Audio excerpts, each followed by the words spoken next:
Hi guys, it's Sin here. I don't know how this video is gonna go, but I'm just gonna be talking.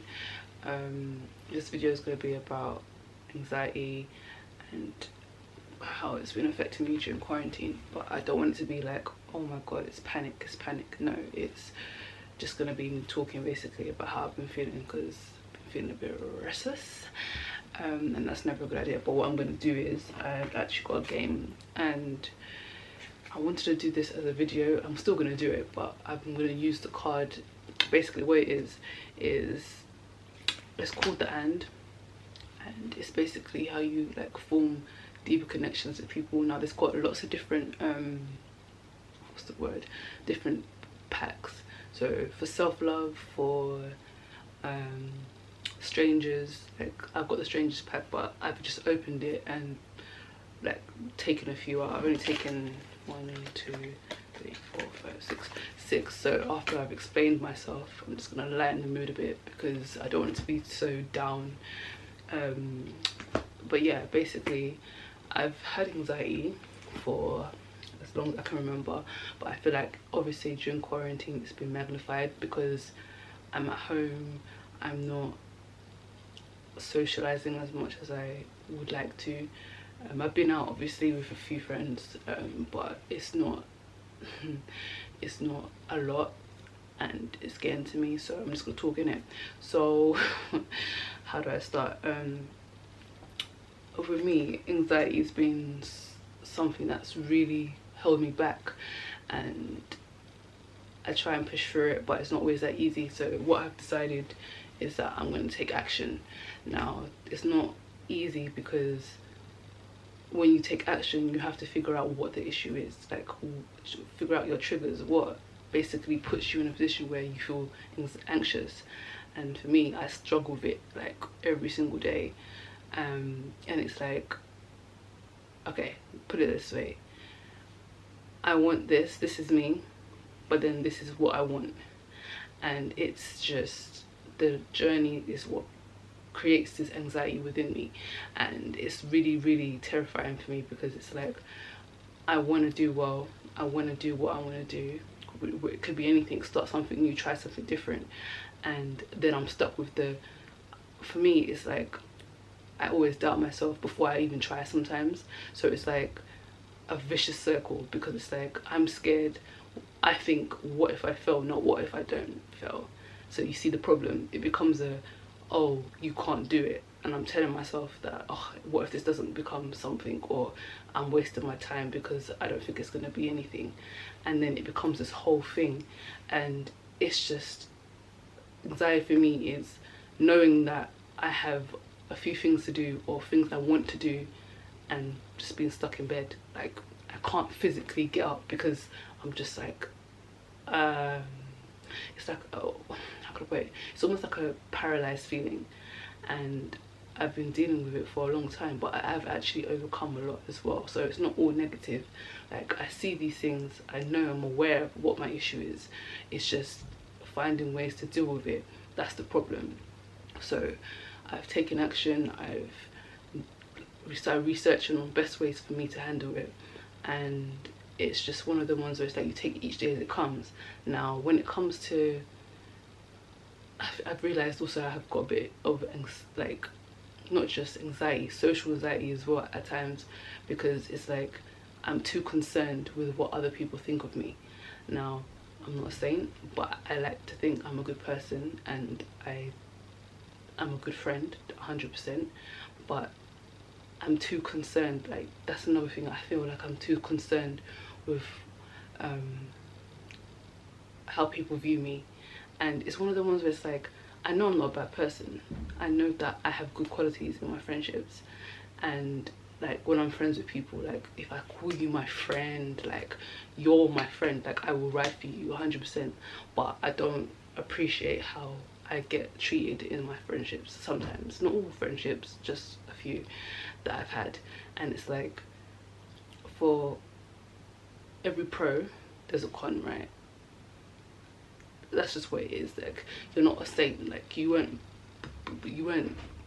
born without sinning, and I can't judge people because they sin differently to me. But what I don't expect is for someone to treat me so badly that I'm just like, raw, like I would never do that to you, big or small, whatever you want to call it. I'm not that kind of person. Do you know what I mean? So it's kind of hard to find. I get anxious about how I'll be treated in certain situations. Do you know what I mean? And I'm not expecting there not to be arguments. I'm not expecting like bickering or whatnot. But what I find is that the level of disrespect, like, it's just, I'm just like, raw, like you're talking to me like some next person, like we haven't established a friendship. And it's like, be mad, 100% be mad. If I've done something wrong or if I've done something to offend you, be upset, be mad, whatever. But the level of respect I feel should always be there. And so yeah, I've been through a lot with friends, and it's just, ugh, social anxiety, meeting new people. I try and put myself in a frame of no one knows you. So my frame of no one knows you, so it's okay, like just be yourself. But that actually gives me anxiety. So I'm just like, oh my god, like am I doing too much, or are these people gonna think I'm weird, like, because I have a tendency to do weird shit sometimes. And that's okay, because it's just me being me. But I hold back a lot. So I don't know, it's just finding a balance, man. It's finding, and then I don't know, it's finding a balance. It's finding people who just don't want to judge you, just want you to be you, and not focus so much on what other people want from you, not want from you, think of you. So it's just like, okay, what's this person going to be like? Because we are actually living in a world right now where I feel like people who are real and people who are really good friends and loyal are getting treated like shit, and the people that are just not necessarily bad people all the time but have bad tendencies and are not the loyalist, is that a word? They're not loyal, or they're not respectful. They have a whole lot of friends, and I'm just like, okay, so what? I must be fake, I must be a bitch, I must be all these negative things to have a people around me that I can be like, yo, do you know what I mean? Don't get me wrong, I have people that I can talk to 100%, but it's like I don't see them every day. And if I'm honest, I'm not close to them like that. Like, I'm close to them, like we're cool, we're friends, but you know, you have friends that you're really close to, and there's friends that you're not. Like, I find it hard to now, especially since I've come out of a almost 10-year friendship. I've just been like, I'm cool with people, but getting that closeness again is it's gonna be interesting. But yeah, that's just where I'm kind of in the mind space of like, how do I deal with my anxiety? Like, how do I deal with it? Because some people need it, some people do. It's something that people have told me that they use, friends I know who have used medication to deal with it. But for me, I just don't want to be on anything. Like, I don't take medication usually for anything, so I just want to try and tackle it. Like, I know my triggers, I know them. Do you know what I mean? Some of my triggers are like, I stay in my room a lot, and when I stay in my room a lot, I think, and when I think, the thoughts aren't always positive, because it's just me and my thoughts. And then if I'm in the dark, it doesn't really help, because you're in a dark place and then you're in your mind, it amplifies those negative thoughts. So one of the things I've been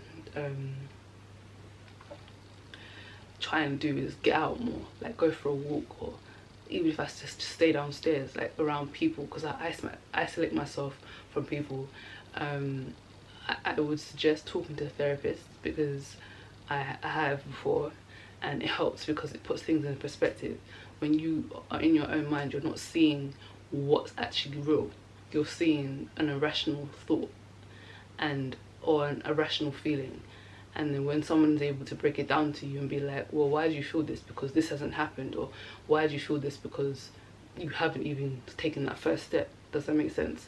So it's like challenging those irrational thoughts.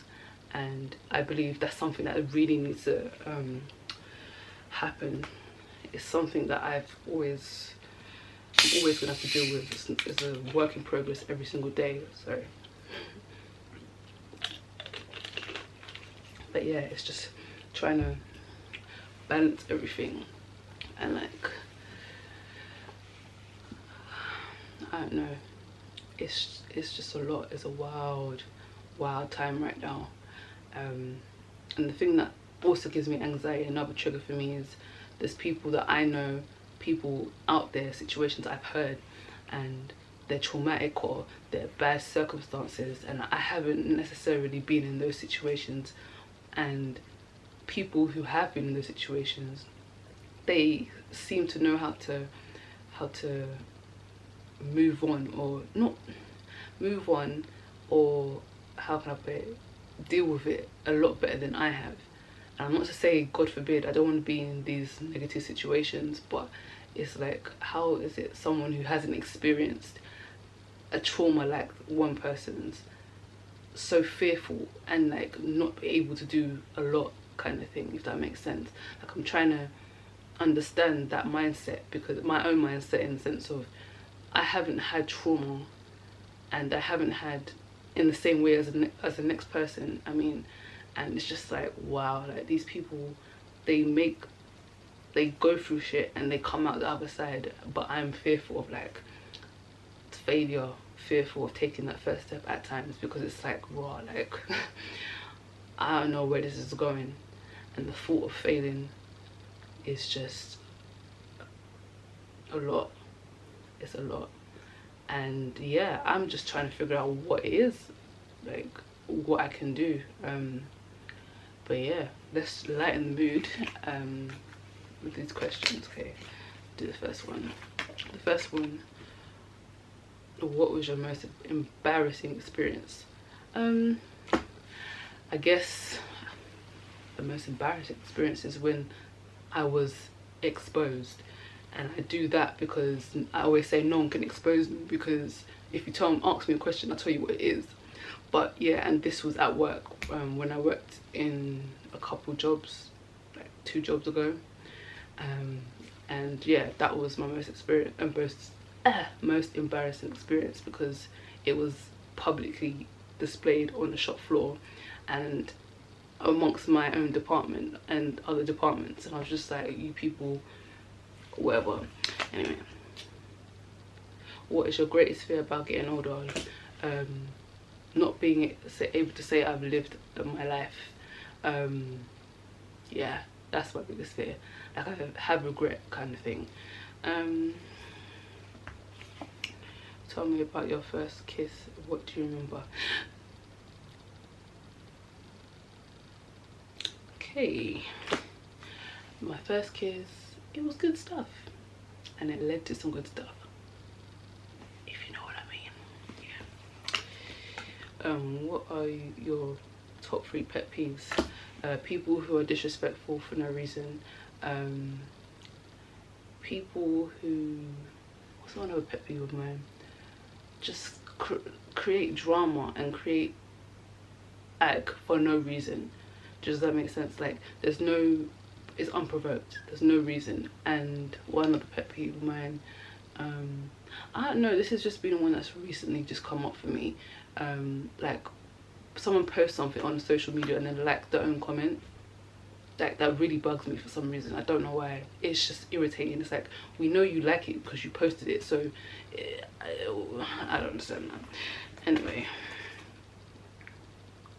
describe the moment you came close to dying. The moment I came close to dying, when I went to Mali on a girls' holiday, and how the hotel was placed, we all had quads, so there was 4 of us and 2 on each quad, obviously, and came out and edged out. My blind spot was a house and like the washing, and I edged out, couldn't see nothing, edged out, couldn't hear or see nothing, came out completely, and then our coach was speeding down, and if my reaction was to brake, I would have died. So I continued and was like on the other side, safe, like of the road, safely. And yeah, if I had 3 years to live, I would probably just travel. But yeah, those are the questions.